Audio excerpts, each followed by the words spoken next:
2, 3. Talk about.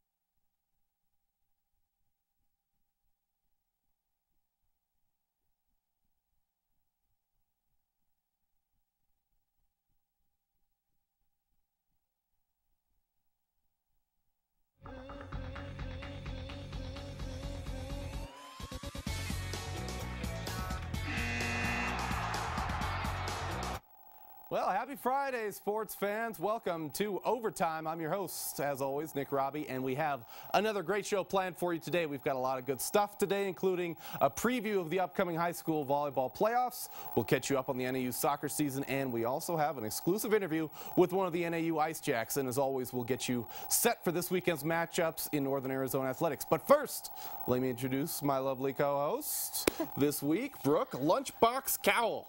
Yep. Lunchbox, huh? Yep, I had a great big lunch today too, so I'm ready to talk some sports. All right, you bring lunch pail to work and you're ready to grind it out. Yep. All right, let's go to work. We start things off as always with our first question. First question, what are the high school playoff predictions? What do you got, Brooke?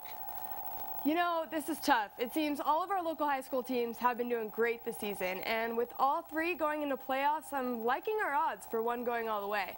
Flagstaff High have the Leffel twins, who are just dominating, and with only one game left in the season, they have a 75% win record and are ranked third in their division for playoffs. But Coconino also doing well and making it to the playoffs. They didn't go far last year, but will put up a good run this year with a 5-7 record in league. All right, yeah, I think the Northland as a whole will be represented well in the playoffs with Coconino and Flag High and MPA going to the playoffs. And I think the Lady Eagles obviously will be under considerably higher expectations after winning the Division III state championship just a year ago and finishing off a perfect season. But I think the Northland Prep Spartans, and obviously that's not the right video of soccer there, but Northland Prep Spartans volleyball team deserves some credit as well. They play in Division IV, so they won't be competing against the Eagles or the Lady Panthers, but they will head into the playoffs ranked 8th and are playing strong right now with a 2-game win streak behind their 3 co-captains, Haley Phoenix, Haley Settle, and Scotty Manson. Those 3 players really make up the backbone of their team, and they did pretty well against Northwest Christian last week, going 5 strong sets, and they're the top-ranked team in that division. So I think all 3 teams looking pretty good. All right, moving on. What are your NAU soccer playoff predictions? Why don't you start this one off, Brooke? You know, the Jacks have had a great season so far. They're second in the Big Sky Conference after a big win over Northern Colorado last weekend, and with them facing 2 lower-ranked teams this weekend with Montana and Eastern Washington. NAU is in a pretty good spot for playoffs. They haven't clinched a spot yet, but behind Portland State in the Big Sky, who has clinched and gets host to the championship game, the Jacks have a good shot of getting in and doing pretty well. Yeah, I don't want to jinx anyone, but I think with 2 games left in the Lady Jacks, they're going to make the Big Sky playoffs, and they really have a chance to make some noise once they get into that tourney. Just this week, senior defender Elena D'Onofrio was named the Big Sky Defensive Player of the Week after the team shut out both Northern Colorado and North Dakota last weekend. Keeper Lauren Weaver, she's ranked 2nd in the conference in goals against, so the defense has been solid. The offense doesn't score a ton of goals, but I think sophomore forwards Sierra Gamble and Haley Wingener have been improving all season, so I think they could really give the top-seeded Portland State a run for the title. So hopefully they get in. They'll be doing good. All right, moving on. Number 3, NAU Football. What has been the biggest surprise so far this season? And Brooke, as the NAU student, what do you think? To be honest, I don't even know where to start with this question. It seems like there's been so many this season. Yep. With the win over Montana, the comeback at Sac State, Zach Bowman breaking the record, those are all amazing. So it's tough to pick just one. But I think the biggest surprise is Chase Cartwright. The guy started the season as 2nd string, but has now been moved up to starter. He's thrown 3 touchdowns in both games he's played in back-to-back. That's pretty good. But the Montana and Sac game were both impressive as well, so I'm pretty torn. So I'm interested in what you think.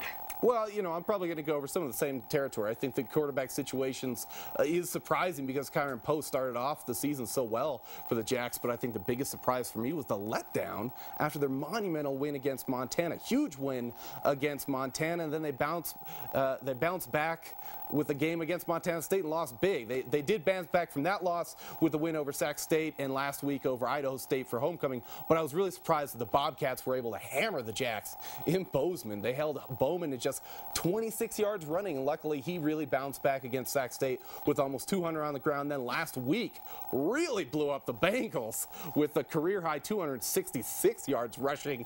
I mean, hopefully the Jacks can avoid another surprising letdown over their last 4 games and keep on winning and hopefully make some playoffs. All right, question number 4, going into week 8. The Cardinals aren't doing so well, but what do you think they have to do to win on Sunday? I guess I'll just start this one out. Plain and simple. They need to hold on to the ball, and Carson Palmer needs to stop throwing interceptions. Dang it. The Palmer Brigade is not doing so well. The Cardinals have shot themselves in the foot over and over by losing the ball in the red zone. Carson Palmer's starting to wear out his welcome by throwing 13 interceptions and only 8 touchdowns, and he'll need to improve if he wants to remain the starter. The Cardinals' defense has been the main reason the team has 3 wins, and they'll need to avoid allowing another big game by a tight end this weekend against the Falcons when they host one of the best in the game, Atlanta's Tony Gonzalez. You know, the Cardinals aren't having a good season flat out, but this Sunday I do think they will get the win over the Falcons. Okay. It is a home game, so that will help the Cards considering the Falcons are not as good on the road. But to get the win, Fitzgerald and Palmer, they just got to start connecting. They just got to do it. And the defense is going to have to put pressure on the Falcons quarterback, Matt Ryan. But it does look like Steven Jackson, the running back for Atlanta, will be returning on Sunday. But he has been out since week 2, so he is pretty rusty. But those are the main things the Cards will have to do to get the win this week. Yeah, I think Atlanta's kind of banged up, so I think they have a shot to win and run their record of 4-4. It hasn't been an awful season. It's been a very mediocre season, but they definitely need to win. All right, well, last question, just 30 seconds here. Who do you got winning the World Series? Brooke, go. You know, my Dodgers are out, but I'm going to have to go with St. Louis. Both teams have a great lineup and great pitching, but the Cardinals' bats are just alive right now. Yep. They are on fire at the plate, and runs win games. So I'm going to give it to St. Louis, even though I am still bitter about my Dodgers. You just can't let that Dodgers loss go. Well, I'm happy not to see the Dodgers in the playoffs. Personally, I'm definitely feeling the Sox in this one. But the Cardinals, hey, they're one of the toughest teams to put away, and they know how to get it done in the postseason. They had a World Championship in 2011 as well as 2006. But I'm going to say it's going to be a really good season, and I got Boston winning in 7. I think it's going to go all 7 games. I think it's going to be a really great World Series.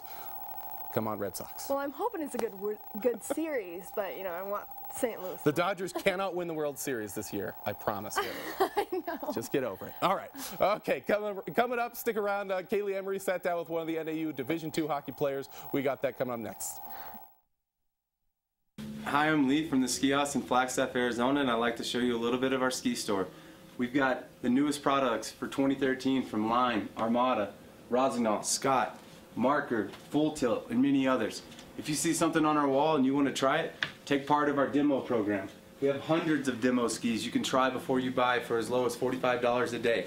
So come on up to Flagstaff when you're going out to the Arizona Snow Bowl, and you can be as stylish as our model Holly. She's got some of the latest helmets from Burn, Spy, Nomis, and pants from Sessions. Not just stylish, but also technical. Ski House, we got you covered, any budget. Why did I choose Northern Arizona University? Lots of reasons. I have to choose just one? I chose NAU because of the small class size. My professors know me. Just one thing? I know what my tuition will be for the next 4 years. I came to NAU for the culture. There's so much to do. I chose NAU because it's close to home, but not too close. I can't choose. It has everything. Northern Arizona University. Find your way. Go Jacks! All right, welcome back to the overtime. Well, every weekend the gloves are put on, the skates hit the ice at J. Levy Ice Rink, and Kaylee Emery sat down with Ben Russell of NAU IceJacks, Division II hockey team, to talk about how it has been this year and this season being a key player. With a 6-3 record, the Division II IceJacks hockey team is on their way to a great season so far, and it wouldn't be the same without one of their key players, forward Ben Russell. How you doing today, Ben? I'm doing well. How about you? Pretty good. Good. All right, so to start things off, you're a key player on the offensive line with Connor Sperry and Dylan Blankenship. What's the chemistry between you guys, also known as the Alaskan Pipeline? Well, the Alaskan Pipeline got started back in tryouts. All the guys knew that we were from Alaska, and we had great chemistry together. We were working well, putting pucks in the net, and just kind of a couple of the buddies started referring to us as Alaska Pipeline, and took off from there. And as far as my line mates go, started playing with Sperry several years back, and when it comes to passing the puck and knowing where each other is on the ice, we work really well together. And then Blankenship, he's a Fairbanks guy, and he came in. We just started playing with him for the first time this year, and he's kind of fit right in, and we're doing well so far. That's good. Now, there's been some issues the past few weekends, especially last Saturday, with confrontation on the ice between you guys and the other team. How do you feel is the best way to deal with those situations? Well, we had a situation there with LMU this past Saturday, and it was poor display of class and pretty unprofessional on their part. But as far as we go, our club just needs to show class and sportsmanship, and just kind of diffuse the situation, move on. And we got the W Saturday night, so that's all that matters, and we'll move on and keep going. So then how's it been working with Coach Travis and the rest of the D2 team, as it is your first year here at NAU? Well, the boys were a bit standoffish, at first in tryouts, and once we started playing, they could see that we were there to play and work hard.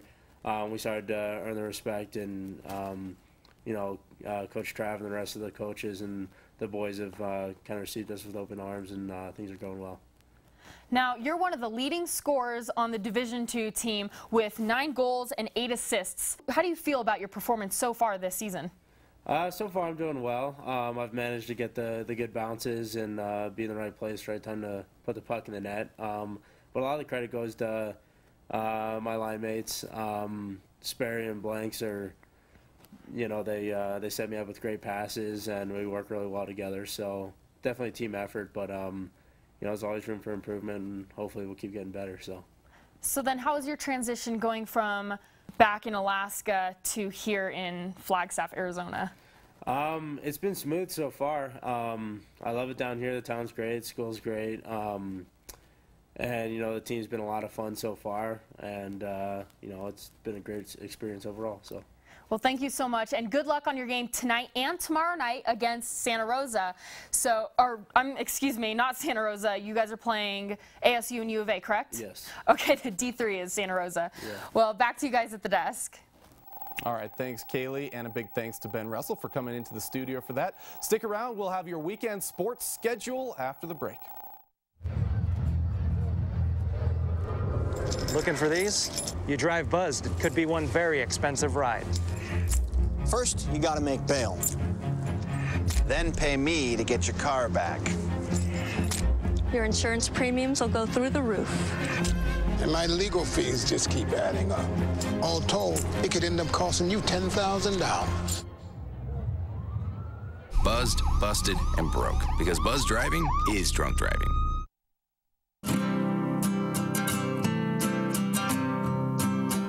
Every day across America, excess food is gathered by a network of good people at local food banks, giving hope to millions of children who struggle with hunger. They've earned their wings, and you can too. Together, we can solve child hunger. Support Feeding America and your local food bank at feedingamerica.org. Well, we've got a lot of road games this weekend for both high school and NAU sports, but let's start things out on the football field, where the Flagstaff Eagles travel to Kingman to face the Bulldogs tonight. That game starts at 7. Keeping in high school football, the Coconino Panthers are the only sports team at home this weekend. The Panthers host the Mingus Marauders tonight at 7. Moving up a level after a big win over Idaho State last Saturday, the NAU football team hits the road tomorrow taking on the Cal Poly Mustangs. NAU and Cal Poly are both tied in the Big Sky Conference with a 3-1 record. Over on the soccer field, NAU travels for their final 2 games of the regular season and are looking to clinch a spot in the Big Sky playoffs. The first game is tonight against the Montana Grizzlies, and then on Sunday, NAU plays Eastern Washington. Over on NAU volleyball, the Lady Jacks travel to play the Idaho State Bengals. The Lumberjacks are 7-3 in the Big Sky Conference. And wrapping things up on the ice rink, the NAU Division III IceJacks host Santa Rosa Junior College tomorrow. The game starts at 8:30. And that's going to do it for your jam-packed sports weekend. Brooke and Nick, back to you guys. All right, thanks a lot, Tressa. Good work, and a lot of stuff going on this weekend. Should be a good football weekend for NAU. All right. Big game. Looking for a big win from NAU. All right. Well, thanks for joining us tonight. We'll see you in 1 week. Again, for the OT, I'm Nick Robbie. Brooke Cal, have a great weekend, everybody.